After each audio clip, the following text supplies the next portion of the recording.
Vai começar Ponto de Vista. Oferecimento Best Senior, o plano de saúde premium com rede hospitalar de excelência.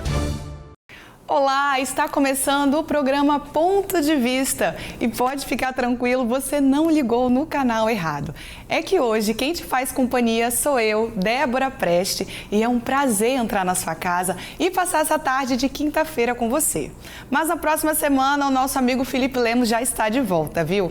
Mas olha, a gente ainda vai se encontrar muito por aqui. E vamos começar hoje com uma matéria para trazer conscientização. Um alerta para os pais e para a galera mais jovem que anda de bike elétrica. É que Vila Velha está liderando o ranking de acidentes com bikes elétricas. E a Câmara Municipal de Vitória aprovou uma lei que proíbe o uso de bikes elétricas para menores de 16 anos. É isso mesmo. Agora apenas maiores de 16 anos poderão utilizar o veículo. E além disso, a norma também obriga o uso de capacetes e proíbe o uso de fones de ouvido. Até porque, né, gente, quem está no trânsito tem que ficar atento a buzinas e não pode se distrair. Esse Código Municipal vai regularizar e não só o uso de bikes elétricas, mas também todos os veículos de pequeno porte, como bikes convencionais, patinetes elétricos e skates elétricos também. Mas esses outros seguem permitidos para menores de 16 anos. O código também define velocidade para ciclovias compartilhadas com veículos automotores, que devem ser de até 20 km por hora. Já na calçadas compartilhadas, a velocidade permitida é de até 6 km por hora. Outros locais, no máximo, 32 km. Essa lei agora vai passar pela sanção do prefeito de Vitória e claro que a galera de casa já mandou mensagem aqui pra gente, dando as opiniões. Vamos ler? Vamos começar com um comentário do Craister Batista. Viva a mobilidade elétrica, zero emissão de poluentes, zero barulho, concordo, e zero gasolina, zero IPVA, vamos se modernizar. Legal, Craister. Tem um outro comentário aqui também do Anderson Bedoni. Essa galera que anda com bikes elétricas não respeitam os pedestres e andam em alta velocidade. Não adianta caráter de fiscalização, eles não estão nem aí para isso, só vão obedecer se doer no bolso. Tem outro comentário aqui também, No Rio é proibido bike elétrica no calçadão. No Espírito Santo, o calçadão virou asfalto. Será? Eu que moro em Vila Velha sei, gente, que tem dia que você vai tentar atravessar, chegar até a praia, o calçadão tá lotado de bike elétrica, às vezes até um certo congestionamento. Tem muita gente nova, muita gente que nunca tirou carteira, então não sabe muito sobre a fiscalização, sobre as leis de trânsito. Então tem que conscientizar mesmo e tem que ter lei para isso, não é mesmo? E mudando de assunto, o verão já acabou. Infelizmente, né, gente? Porque eu adoro. Mas me conta, você aproveitou, pegou aquele bronze? Agora vem uma pergunta importante. Você sabe como cuidar da sua pele depois de tanta exposição ao sol?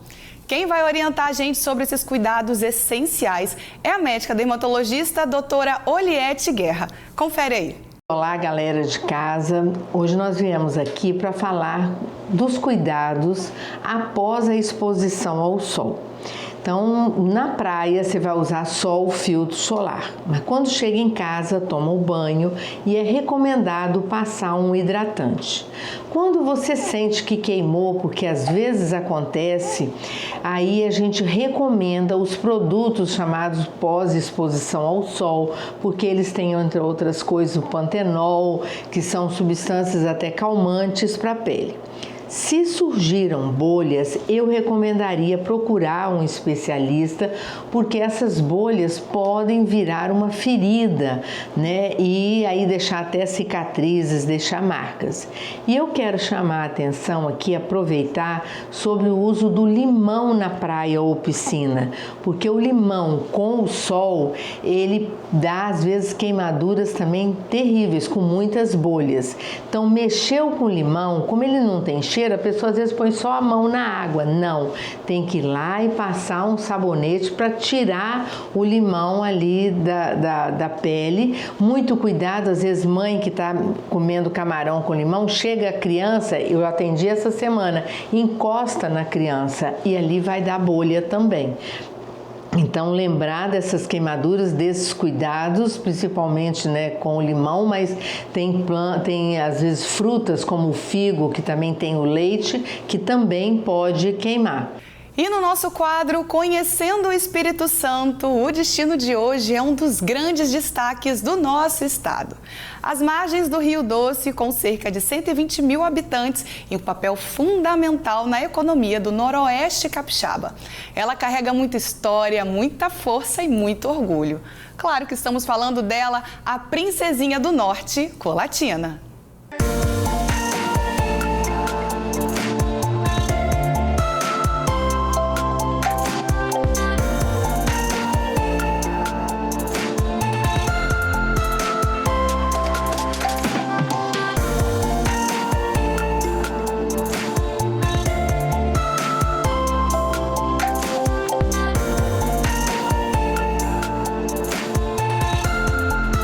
O destino do ponto de vista de hoje é Colatina, município que oferece belas paisagens, agroturismo e sabores especiais.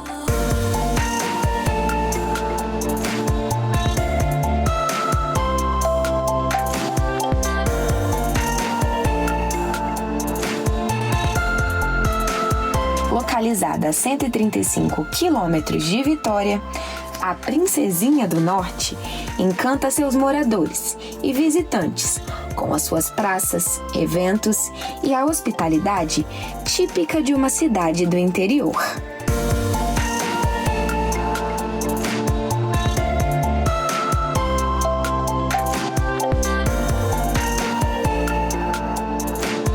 Além disso, suas belezas naturais e opções de lazer fazem do município um destino imperdível.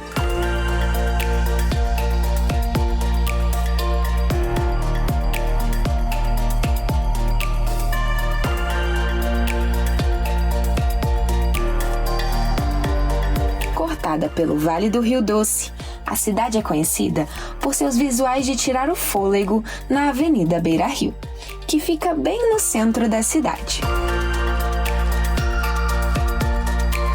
Principal área de lazer do município, a Beira-Rio também conta com um espaço verde, com pista de skate, parcão, quadras de esporte e uma ampla área de lazer. Lá também ficam localizados os diversos bares e restaurantes da cidade, que tornam este um dos espaços mais movimentados durante a noite.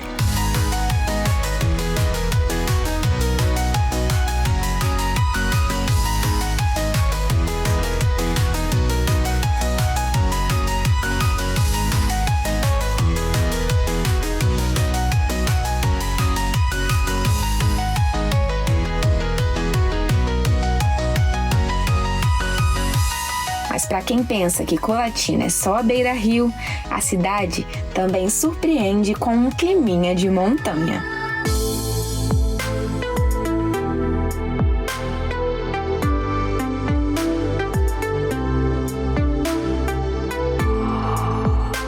O distrito de São Pedro Frio, localizado a cerca de 40 quilômetros do centro da cidade, oferece um clima ameno e opções para quem gosta de calmaria e sossego.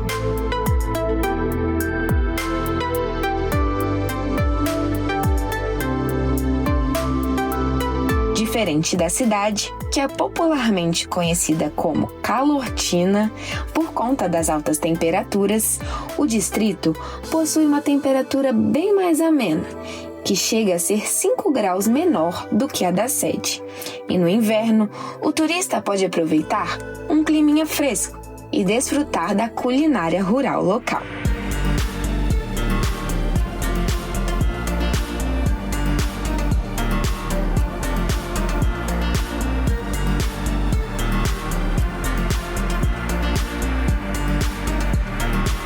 Conhecida como a Suíça Colatinense, o distrito oferece uma paisagem de tirar o fôlego, em meio à Mata Atlântica.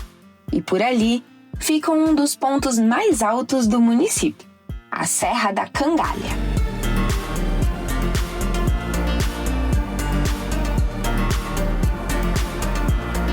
A 670 metros de altitude, o mirante proporciona uma vista espetacular da região e encanta a todos que passam por ali.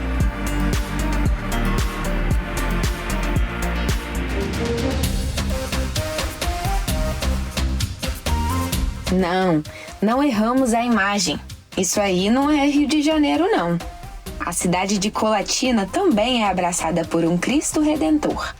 Atração inegociável entre os turistas que passam por aqui.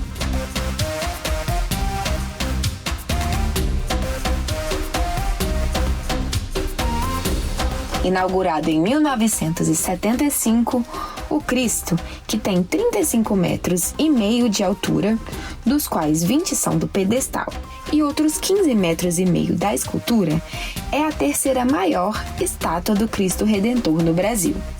Fazendo jus ao bairro onde ela fica localizada, o Bela Vista, lá de cima é possível ter uma visão privilegiada da cidade e do Rio Doce.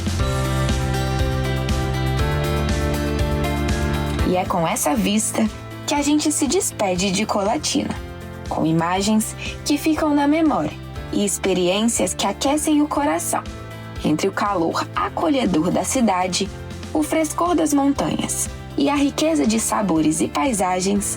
A Princesinha do Norte mostra que sempre há um novo ângulo para se encantar.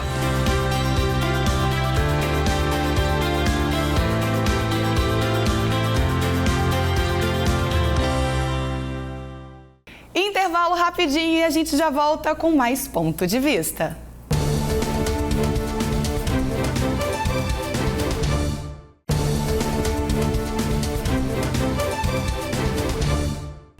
E estamos de volta com o programa Ponto de Vista, hoje comigo, Débora Preste, substituindo o nosso amigo Felipe Lemos e fazendo companhia para você nessa tarde de quinta-feira.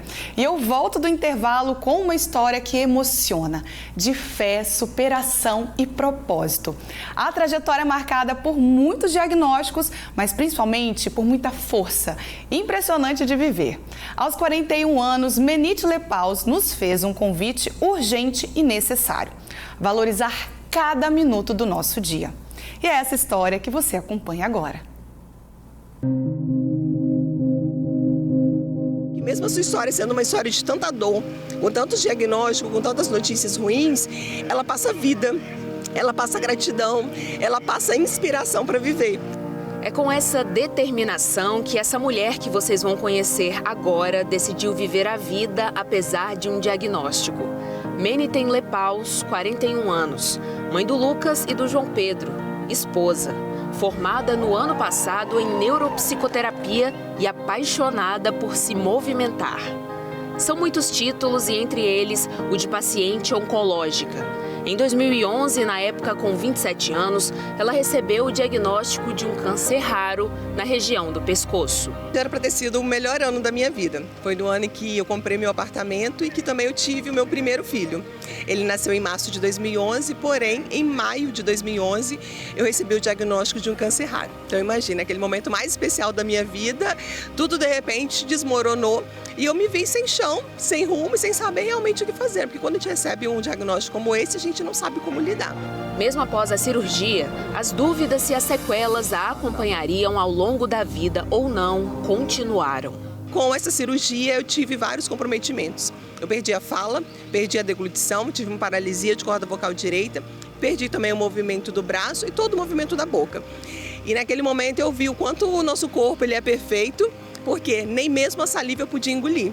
Então naquele momento eu precisei ainda ser mais forte, porque eu ainda precisei lutar contra todas essas sequelas que a medicina também me disse se não sabemos se vai ser permanente ou se a qualquer momento isso vai voltar. Em menos de 2 meses eu consegui tirar a sonda, voltei a me alimentar, não como antes, porque tudo é um novo aprendizado, até voltar a comer é todo um esforço, então assim, não foi fácil e principalmente tendo um bebê, né? A vida seguiu e 5 anos depois, sem sinal do câncer, Menite teve o segundo filho. Aos 3 meses, veio um novo diagnóstico e dessa vez para fazer parte definitiva da história dela. E quem vê a Menite assim, bem disposta para viver, nem imagina que ela recebeu uma sentença de morte. Não foi isso, Menite? 6 meses de vida que o médico deu para ela. Isso em qual ano? Em 2016. Estamos aqui 10 anos depois, então. Sim, 10 anos depois. Agora, Menitem, esse diagnóstico, ele veio do quê? Esse prognóstico, né? Que você só teria mais 6 meses de vida. Foi um segundo encontro com o câncer? Sim, infelizmente. A partir dessa dor que eu tive na cabeça, eu precisei ir para o hospital. E lá a médica fez uma tomografia no qual teve o diagnóstico de um tumor na base do crânio, mais dentro, mais complexo do que o primeiro tumor que eu tive. E a princípio, na verdade, era operar novamente. Claro, com mais riscos, com mais possibilidade de sequelas, mas não tinha o que se fazer. A cura não viria mais através de uma nova cirurgia e de nenhum outro procedimento. Agora, Menitem segue em cuidados paliativos, vivendo de uma forma plena e buscando bem-estar até quando for possível e da melhor forma possível. Naquele momento eu poderia tomar 2 caminhos. Decidi já sair de lá chorando, me lamentando, me entregando para um diagnóstico de morte, e realmente não era uma mentira do médico. Ou eu saí dali decidindo viver, porque se eu tinha 6 meses de vida, eu ainda tinha dias para ser vivido. Então, a partir daquele momento, eu falei assim, o médico me deu uma sentença de morte, mas Deus me dá vida. E eu decido escolher a vida.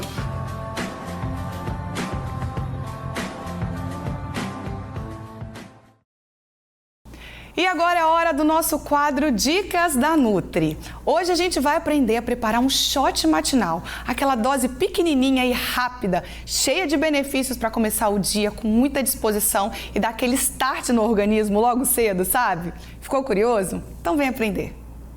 Ei pessoal aí de casa, meu nome é Gabriela, eu sou nutricionista e hoje eu vim falar sobre o famoso shot matinal.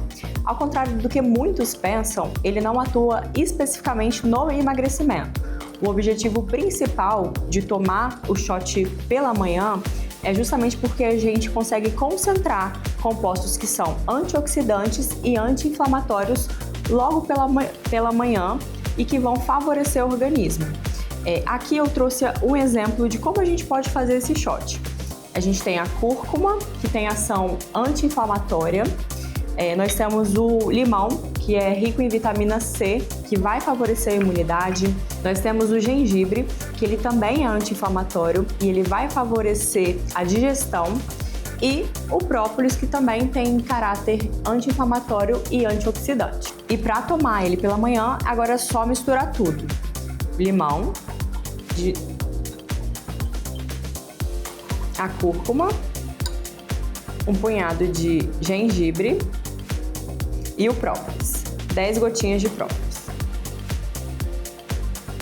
Agora é só misturar tudo e tomar. Essa foi a dica de hoje e até a próxima. E antes de encerrar o programa de hoje, que está uma dica cultural imperdível. O Palácio Anchieta recebe a exposição do mestre da luz e sombra, Rembrandt, com obras que revelam toda a intensidade e genialidade do artista. Mas é por tempo limitado, viu? Só até o dia 12 de abril. Uma experiência, para ser sincero, uma verdadeira imersão em claro e escuro, luz e sombra. Seja bem-vindo, seja bem-vinda à exposição para observar obras de um gênio da arte. Rembrandt van Rijn foi um mestre do claro e escuro e um dos artistas mais influentes da história da pintura ocidental. Privilégio capixaba, né? Uma exposição com 69 obras originais de Rembrandt, gratuita. Essa exposição, ela tem algumas características que a diferenciam e que são importantes para as pessoas que vêm aqui. A primeira é que a gente tem uma coleção de todas as fases da vida de Rembrandt. Então, desde quando ele começou, nos primeiros momentos, na era da experiência, até na fase madura, a fase final. Nascido em 1606, na região dos Países Baixos, onde atualmente fica a Holanda, aos 26 anos, ele já era altamente reconhecido pelo talento único. Rembrandt é associado ao estilo barroco, um estilo que brinca, por assim dizer, com nuances de sombra e luz, fazendo um uso proposital de forma dramática desses recursos. São no total 69 gravuras originais. Anteriormente, a exposição passou por Belo Horizonte e Rio de Janeiro com mais de 140 mil visitas. Agora, tudo isso está bem pertinho da gente aqui no centro de Vitória, no Palácio Anchieta, até o dia 12 de abril. Existe uma sala acessível com obras em alto relevo, audiodescrição, materiais em braille e língua de sinais. A primeira do Espírito Santo. Um detalhe interessante dessa exposição é que as pessoas recebem um instrumento desse, uma lupa. Para quê? Para ver as obras mais de perto, porque elas têm um tamanho reduzido, são pequenininhas, e para a pessoa ver os detalhes de cada contorno, detalhes de luz e sombra, né, Marcelo? Tem esse recurso aqui, que é um recurso antigo, porém infalível. Marcelo é o diretor artístico da exposição. Exato. A lupa nos ajuda muito a ver a genialidade de Rembrandt, né? Muitas vezes o artista não tinha uma placa de cobre de um tamanho maior, então ele precisava fazer as obras em tamanhos menores por conta de custo mesmo, né? O que valoriza bastante as expressões faciais e as texturas das roupas de cada personagem. Técnica, humanismo e emoção em cada tela. Maravilhosa.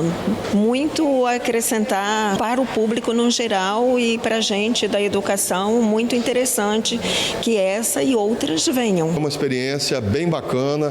Eu acho que o Capixaba vai encontrar aqui uma exposição de altíssimo nível, de um gênio da arte mundial e, mais uma vez, de forma absolutamente gratuita. E assim a gente chega ao fim do programa de hoje. Muito obrigada pela sua companhia nessa tarde de quinta-feira. Foi um prazer estar com você. Na próxima semana o Felipe Lemos está de volta, mas eu te encontro novamente por aqui em breve. Um ótimo dia para você, um beijo e até a próxima.